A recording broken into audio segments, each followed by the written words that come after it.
Waouh! Les humains peuvent distinguer plus d'1 trillion de senteurs. Et chaque personne a une odeur unique. Tu m'étonnes! Je plaisante. On peut tous sentir mauvais un jour ou l'autre. Mais t'es-tu déjà demandé comment tout cela fonctionnait? Eh bien, reniflons autour de nous et partons à la découverte de notre nez. Imagine que tu manges un cookie qui sort du four. Non seulement il sent bon, mais il a aussi un goût délicieux. En se défaisant dans ta bouche, il commence à libérer de petites molécules. Celles-ci passent par l'arrière de ta gorge, tandis que certaines d'entre elles se retrouvent dans ton nez. Imagine maintenant que tu entres dans une pièce avec une bougie parfumée à la vanille. Tu identifies cette odeur enivrante grâce à un processus appelé diffusion. L'air et les molécules odorantes se répandent librement dans toutes les directions jusqu'à ce qu'elles arrivent dans ton nez. Laisse-moi devenir de la taille d'une molécule d'odeur et je vais te montrer comment cela fonctionne. Lorsque tu vas prendre une profonde inspiration, je vais entrer par ton nez, le premier organe de ton système respiratoire. Attention, ne glisse pas sur ces crottes de nez. Vois-tu ces petits poils épais à l'intérieur de tes narines? Ils font office de sécurité et sont aussi épais que les follicules de ta tête. Leur travail consiste à empêcher la poussière, les débris, les germes et autres particules d'entrer dans tes poumons. La substance brillante sur les bords des poils est du mucus, plus communément appelé la morve. Elle emprisonne des particules indésirables qui se retrouvent dans ton nez. Elle garde également la muqueuse de ton nez humide, car la peau qui se trouve ici est très sensible et a besoin d'une hydratation constante. Eh oh, attention! Parfois, je dois esquiver ces grosses choses en chair qui viennent régulièrement envahir cet endroit. Mais ne t'inquiète pas, on les appelle des doigts et ils ne s'intéressent qu'à l'exploitation minière pour sortir des crottes de nez. Tu vois ce que je veux dire? Plus loin, il y a de minuscules poils appelés cils cellulaires. Tu peux seulement les voir à l'aide d'un microscope. Ils sont un autre mécanisme de défense dans ton système. Tu en as aussi dans tes oreilles et dans d'autres parties de ton corps. Lorsque des visiteurs indésirables se retrouvent piégés ici, les cils se déplacent de l'avant vers l'arrière pour repousser le mucus. Ils l'envoient soit à l'arrière de ta gorge, soit à l'avant de ton nez. Enfin, nous avons de la place. Cette énorme chambre est la cavité nasale. Elle va jusqu'à la partie supérieure de la gorge. Son rôle est de filtrer, d'hydrater et de réchauffer l'air que tu inhales. Peux-tu voir ces 3 pièces allongées sur la paroi de ta cavité nasale qui ressemblent à des petits hot dogs? Ce sont les cornets nasaux et tu en as 3 dans chaque narine. Le premier cornet est le premier tissu à rencontrer l'air extérieur. Les molécules d'oxygène descendent le long de ce toboggan qui mène à tes poumons. Mais nous allons dans l'autre direction. Certaines molécules d'odeur vont aussi dans tes poumons, mais elles sortent directement quand tu expires. Regarde cette fine couche de mucus, c'est là que nous nous dirigeons. Juste en dessous, il y a d'autres cils, et puis il y a l'épithélium olfactif. C'est un tissu très spécial qui se trouve sur le toit de ta chambre nasale.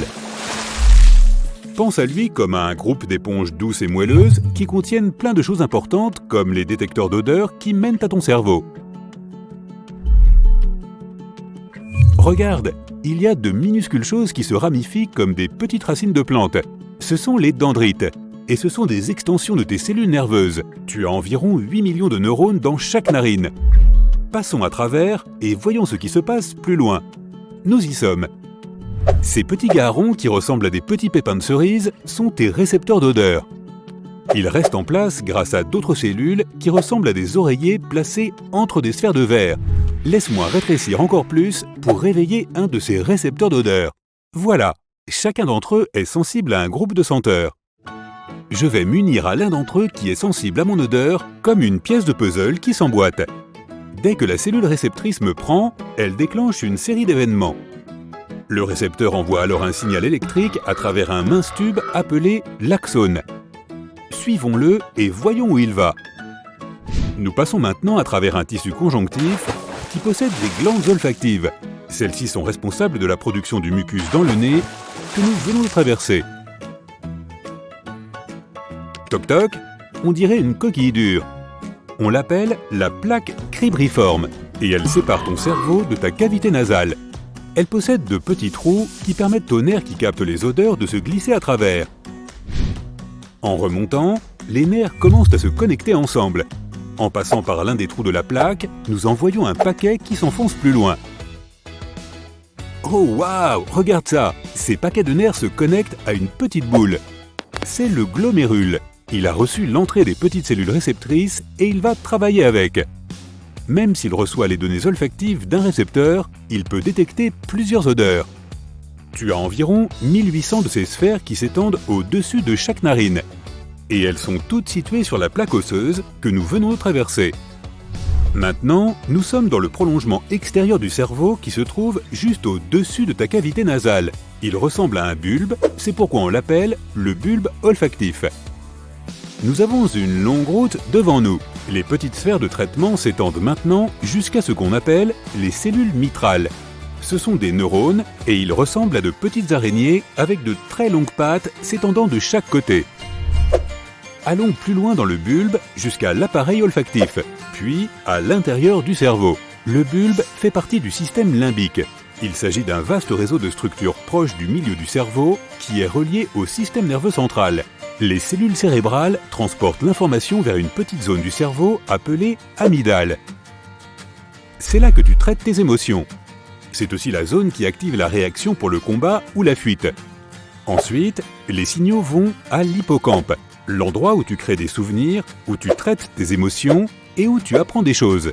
Prochain arrêt, le thalamus, qui envoie une partie des informations olfactives au cortex orbitofrontal pour les relier à tes informations gustatives. L'odorat est la seule sensation qui va directement à la partie émotionnelle de ta tête. Les autres sens, tels que la vue et l'ouïe, sont d'abord dirigés vers le thalamus. Celui-ci agit comme un centre de relais au milieu de l'hémisphère cérébral et il envoie les données à d'autres régions du cerveau. Mais notre sens de l'odorat fonctionne de façon mystérieuse. Lorsque tu n'as pas mangé depuis un certain temps, ton corps produit une hormone appelée gréline. Cette hormone envoie un signal à ton cerveau. « Tu as besoin d'énergie mon pote, je ne trouve rien dans ton estomac. » Ton cerveau réagit en te donnant faim. La même hormone active certains récepteurs qui déclenchent le bulbe olfactif que nous avons parcouru plus tôt. Cela te donne un sens de l'odorat plus développé pour améliorer tes chances de trouver de la nourriture. Maintenant, imagine que tu es dans un magasin et que quelqu'un vaporise du parfum sur un morceau de papier. Tu te penches pour le renifler et tu fermes les yeux. Cette action fonctionne comme un processus d'élimination, où tu enlèves un de tes sens pour améliorer les autres. C'est comme quand les gens baissent le volume de la radio dans leur voiture quand ils sont perdus ou qu'ils essaient de se concentrer. Quand tu as un rhume, tu perds ton odorat. C'est ce qu'on appelle l'anosmie, ou la cécité olfactive. Et comme le fond de ta gorge est relié à ton nez, lorsque tu mâches des aliments, des arômes sont libérés et activent tes récepteurs olfactifs. Avec un nez bouché, les molécules odorantes des aliments ne peuvent pas atteindre les cellules sensorielles. Elles ne peuvent donc pas se frayer un chemin jusqu'au thalamus pour se connecter à ton sens du goût. C'est pourquoi tout semble insipide. Tout le monde sent son environnement en utilisant des récepteurs différents. Et certains scientifiques pensent que chaque individu a au moins une odeur qu'il ne peut pas détecter. Il peut s'agir de la vanille, de l'ail, de la menthe, du café ou même de certains fruits. As-tu déjà reniflé des piments qui t'ont fait tousser? Il y a quelques années, des scientifiques ont découvert que les poumons ont aussi des récepteurs d'odeur. Mais au lieu d'envoyer cette forte odeur à ton cerveau, ils te donnent un signal pour tousser. C'est assez étonnant, n'est-ce pas? Il reste tellement de choses que nous ne savons pas sur notre corps. Peut-être le sujet d'une future vidéo. Bye bye! La cornée est la seule partie de ton corps qui contient des cellules vivantes et qui ne possède pas de vaisseau sanguin. Elle reçoit des nutriments et de l'oxygène directement du liquide lacrymal à l'extérieur et de la substance aqueuse épaisse qui se trouve entre les cornées à l'intérieur, ainsi que des fibres nerveuses reliées à la cornée. C'est pourquoi les lentilles de contact ont d'abord constitué un problème potentiel. Les plus anciennes réduisaient l'apport en oxygène car la cornée reçoit principalement de l'oxygène de l'extérieur.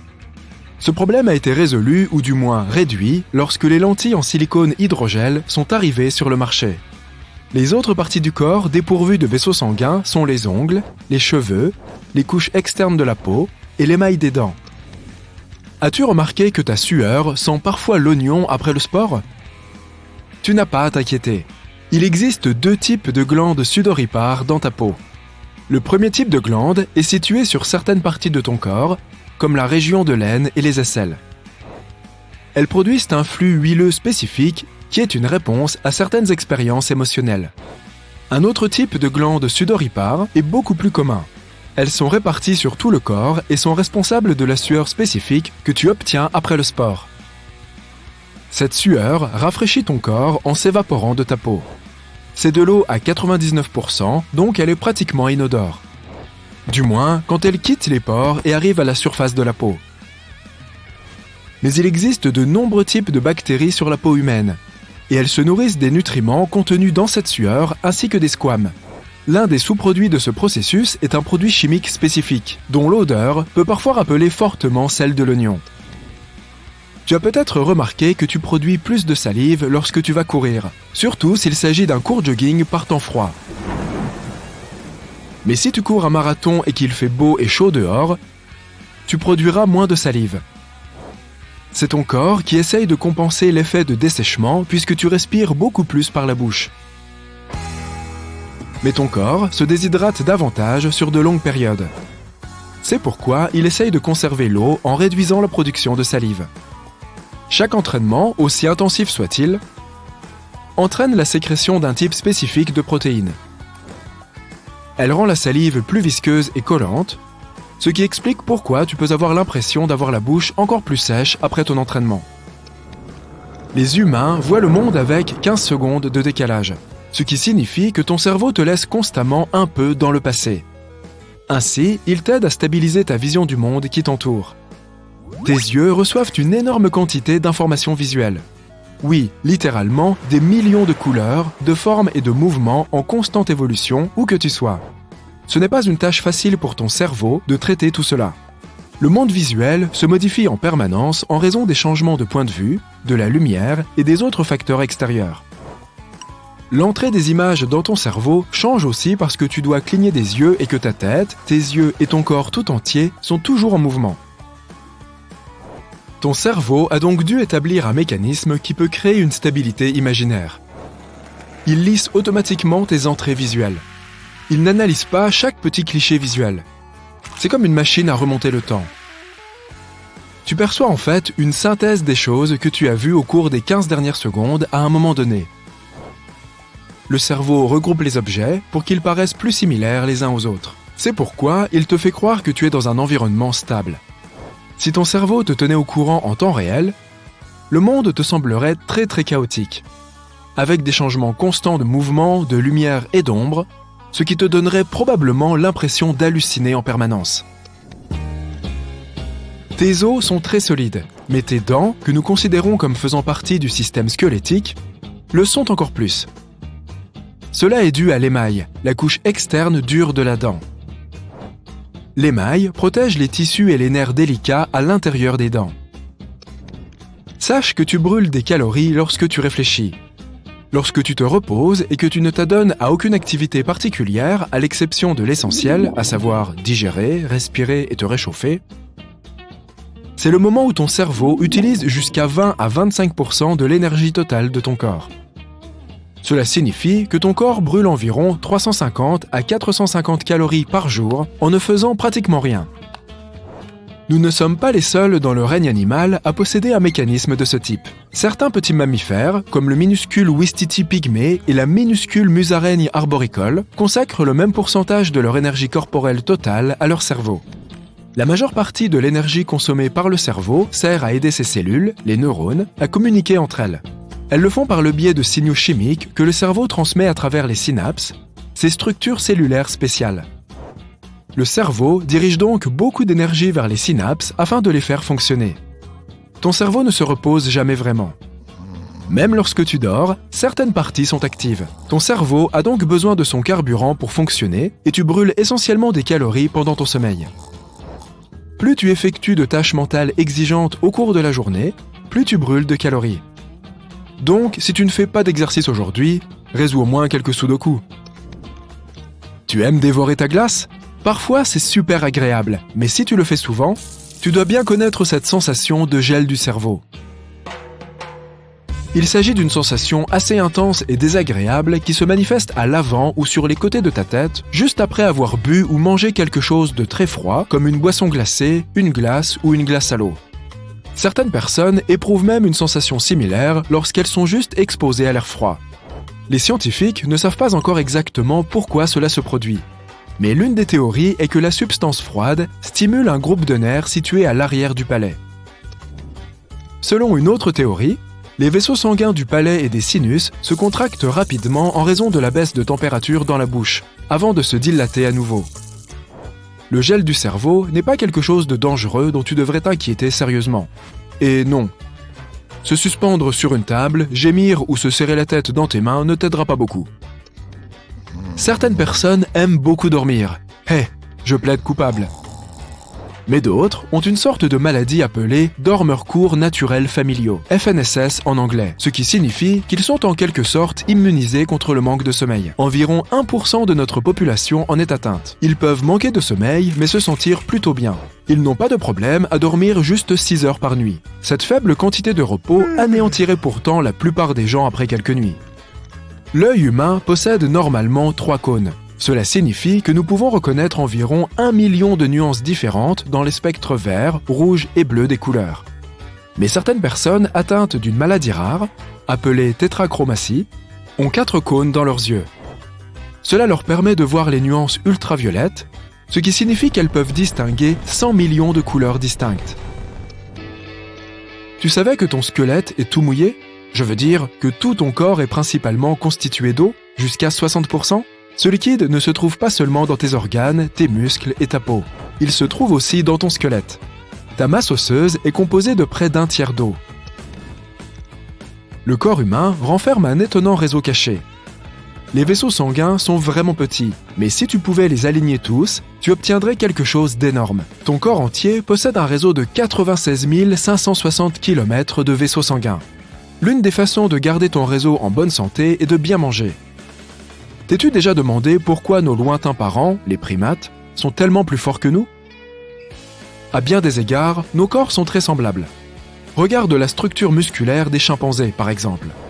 Mais nos plus proches parents primates sont environ 1,35 fois plus forts que nous.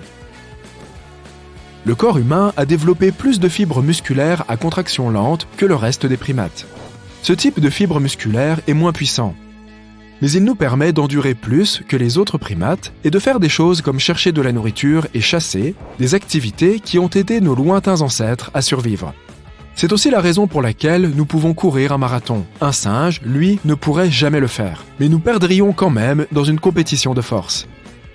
Le rire est contagieux. Il ne s'agit pas d'une simple métaphore. Des chercheurs ont découvert que les émotions fortes peuvent faire synchroniser l'activité cérébrale de différentes personnes. Le rire est un phénomène que la science associe généralement aux créatures sociales. Les gens ont près de 30 fois plus de chances de rire lorsqu'ils se trouvent dans des situations sociales, en compagnie de leurs amis ou de personnes avec lesquelles ils se sentent bien. Une théorie scientifique affirme que l'on a envie de se joindre à des gens qui rient, car les humains sont des êtres empathiques. Ton cerveau libère des endorphines lorsque tu ris. Ce sont des substances chimiques spéciales qui te font te sentir en sécurité et à l'aise. Nous ne savons pas exactement pourquoi notre rire est contagieux, mais nous nous sentons vraiment bien. Alors... En attendant, rejoins-nous du côté sympa de la vie et ris de tout ton cœur. Si tu as déjà ressenti une douleur inimaginable en te cognant l'orteil contre un stupide coin de table, alors tu sais ce qu'on entend par « Pourquoi avons-nous des pieds si délicats ?» Nos pieds sont très sensibles. Ils sont recouverts d'une peau spéciale, dépourvue de poils et pleine de terminaisons nerveuses. C'est pourquoi nous avons si mal lorsque nous nous blessons aux pieds. Pourtant, ils ne sont pas aussi délicats que nous le pensons. La structure de nos pieds est incroyable en elle-même. Ils sont constitués de 26 os, 33 articulations et plus d'une centaine de muscles, tendons et autres ligaments. Ces éléments fonctionnent ensemble, telle une machine qui nous permet de nous déplacer. Lorsque nous courons, nos pieds fonctionnent comme des ressorts. Ils doivent supporter jusqu'à 7 fois le poids de notre corps à chaque fois qu'ils touchent le sol. Grâce à un savant agencement de ligaments, de tendons et de tissus musculaires, nos pieds encaissent et restituent au sol une grande partie de cette force.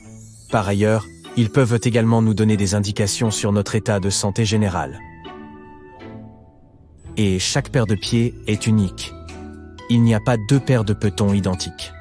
Ils présentent des tailles, des formes, une souplesse, une force et des habitudes de marche différentes.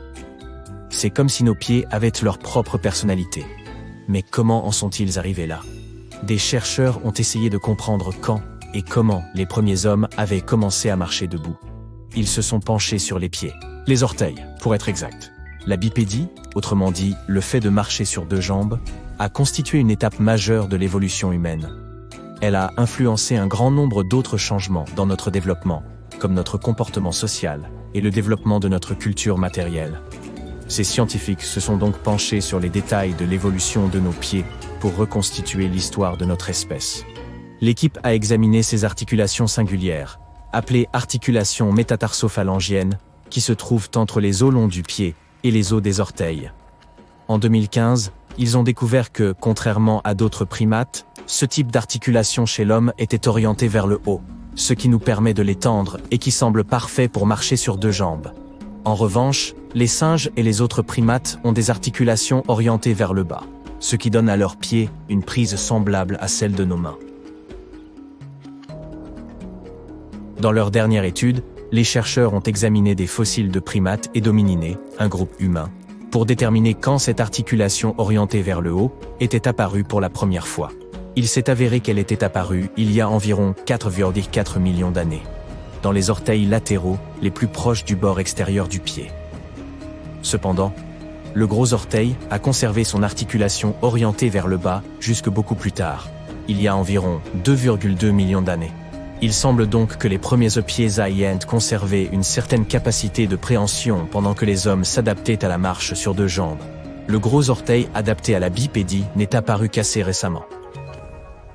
Mais bizarrement, nos pieds n'ont pas laissé beaucoup de traces fossiles jusqu'à une date relativement récente. C'est frustrant, car il est essentiel de comprendre comment nos pieds ont changé avec le temps pour comprendre l'histoire de l'évolution humaine, en particulier lorsqu'il s'agit de marcher sur deux jambes. Le pied de l'homme moderne a évolué séparément pour répondre à des besoins différents. Le pied du chimpanzé est plus souple, ce qui lui permet de grimper aux arbres, tandis que le pied de l'homme est plus rigide, ce qui est parfait pour la marche à pied.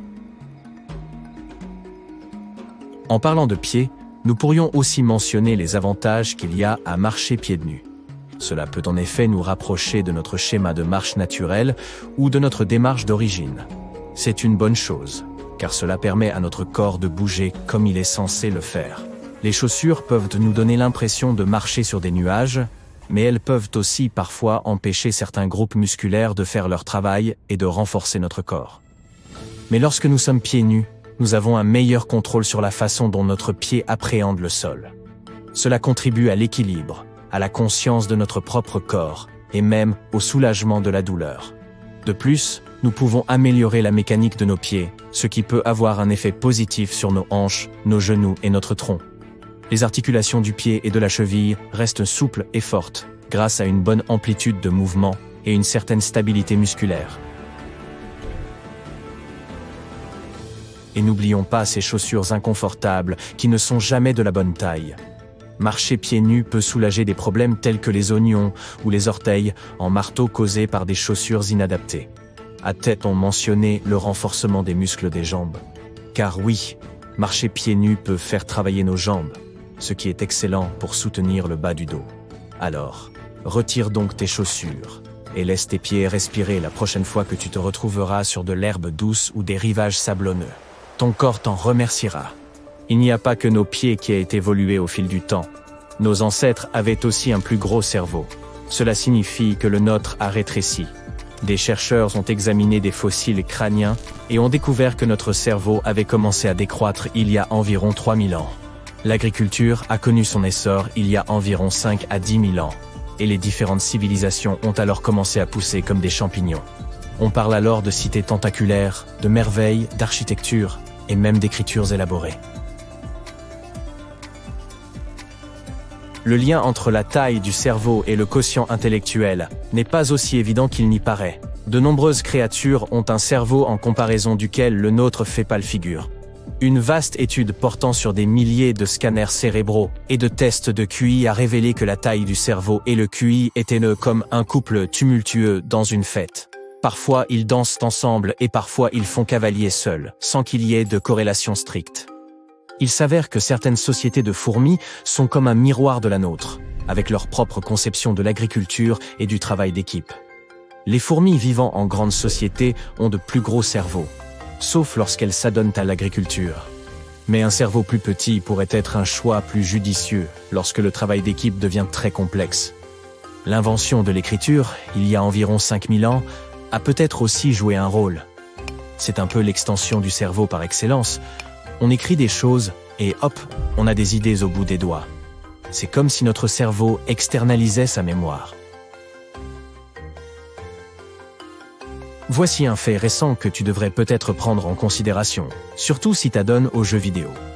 Certains streamers ont fait une découverte inattendue, après avoir passé d'innombrables heures à porter des écouteurs. Il y a un sillon en forme de casque sur le dessus de leur tête. Faisons appel à la science avant de commencer à imaginer que nos crânes se déforment comme de la pâte à modeler. Il est très peu probable que les casques audio soient en train de remodeler notre crâne. Selon les experts, il faudrait 135 kg de pression pour altérer durablement un crâne humain. Alors, que se passe-t-il vraiment ici? Le casque ne fait que donner un petit coup de pouce à nos parties les plus molles, provoquant un creux temporaire qui peut être estompé. Une autre question concerne notre façon de tenir nos téléphones. T'aides-tu de ton petit doigt pour soutenir le poids de ton appareil, donnant ainsi à ta main une position crispée? Tu ne t'es jamais demandé si cette façon de tenir ton téléphone n'était pas à l'origine de quelques désagréments pour tes articulations? Aujourd'hui, alors que les smartphones sont de plus en plus gros et de plus en plus performants, une chose étrange se produit. De plus en plus de personnes commencent à remarquer un problème de l'auriculaire correspondant. Tu auras peut-être toi-même remarqué qu'un petit sillon se formait sur ton auriculaire à force de soutenir fidèlement ton téléphone. Mettons les choses au clair une fois pour toutes. Tenir son téléphone de cette manière pendant de longues périodes peut en effet entraîner des problèmes. Le plus courant est celui du doigt à ressaut. Concrètement, le fait de plier constamment ton petit doigt pour soutenir ton téléphone peut le bloquer dans cette position fléchie. Surtout, tu as quelques prédispositions. C'est comme un plantage du petit doigt. Le traitement consiste souvent en des injections ou des interventions chirurgicales bénignes pour libérer ces enchevêtrements de tendons. Ton poignet peut également décider de se joindre à cette parade articulaire. La douleur liée provoque des engourdissements et des picotements dans le pouce et d'autres doigts. De plus, lorsque ton coude est fléchi, comme lorsque tu tiens ton téléphone contre ton oreille, il peut exercer une pression sur le nerf cubital, ce qui entraîne à nouveau des engourdissements et des picotements dans l'annulaire et l'auriculaire. Il est intéressant de noter qu'à l'exception d'un muscle minuscule, le muscle érecteur du poil, nos doigts sont entièrement dépourvus de muscles. Alors, comment pouvons-nous les remuer? Eh bien, les muscles de nos avant-bras sont semblables à des marionnettistes qui tirent les ficelles en coulisses. Ces maestros musculaires déclenchent les mouvements des doigts, et c'est là que la vraie magie opère. Ils se traduisent par des messages codés qui descendent vers nos doigts par l'intermédiaire de nos tendons. Ceux-ci sont de fidèles messagers qui transmettent des ordres directement au bout de nos doigts. Ainsi, nous sommes tous capables de prestidigitation.